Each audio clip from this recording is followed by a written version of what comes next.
70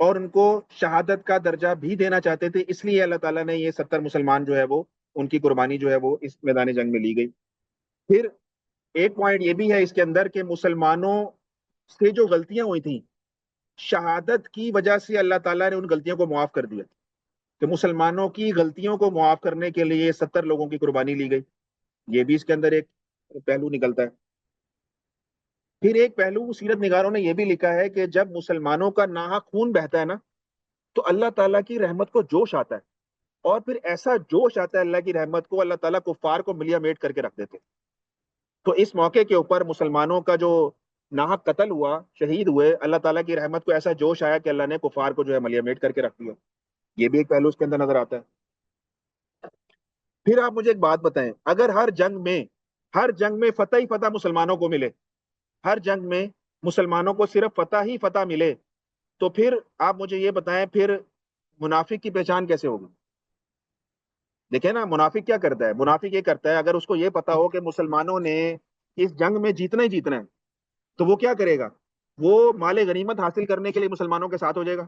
وہ کہے گا یار مسلمانوں کے ساتھ چلتے ہیں، مال غنیمت تو ملے گا نا، جیت تو انہیں کی ہے، مال غنیمت بھی ملے گا، عہدے بھی ملیں گے، حکومت بھی ملے گی۔